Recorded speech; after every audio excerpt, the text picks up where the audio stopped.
আসসালামু আলাইকুম। আজকে আমি আমার মা যেভাবে বাগার দিয়ে আলুর ভর্তা তৈরি করতো সেই রেসিপিটি আপনাদের সাথে আজকে শেয়ার করব। এই ভর্তাটা কিন্তু অসম্ভব মজার, তো চলুন ভিডিওটি দেখে আসি। কয়েকটি আলু মাঝখান দিয়ে কেটে নিয়েছি। এখন আলুগুলোকে ভালো করে ধুয়ে নিব।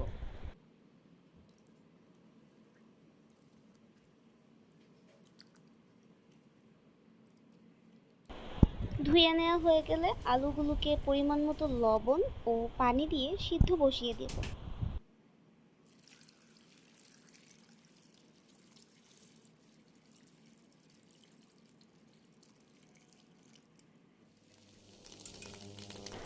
আলুগুলো সিদ্ধ হয়ে গেছে। এখন এই আলুগুলোকে আমি ম্যাশ করে নেব।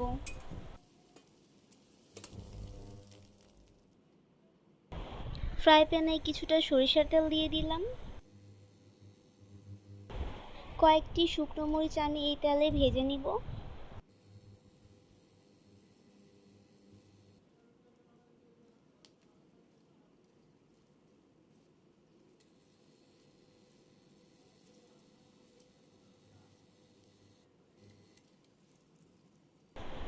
ভাজা হয়ে গেলে উঠিয়ে রাখবো এবং এই তেলেই দিয়ে দিব পেঁয়াজ হাফ কাপ পরিমাণ। মাছ মাংস কিছুই লাগবে না যদি আলুর ভর্তাটা আপনি এভাবে তৈরি করে খান। কখন যে প্লেটের ভাত শেষ হয়ে যাবে বলতেই পারবেন না।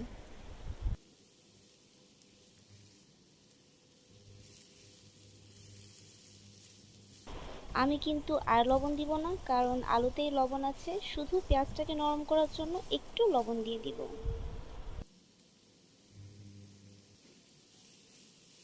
পেঁয়াজটাকে এখন একদম ব্রাউন করে ভেজে নেব।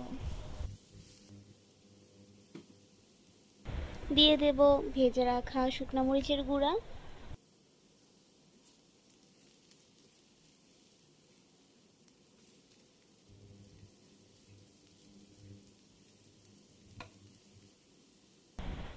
ম্যাশ করে রাখা আলুর ভর্তাটা দিয়ে দিব।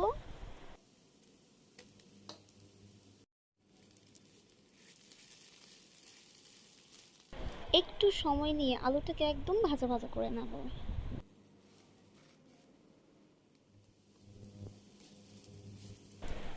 এই তো হয়ে গেছে। শেষের দিকে আমি কিছু ধনেপাতা কুচি দিয়ে দিব।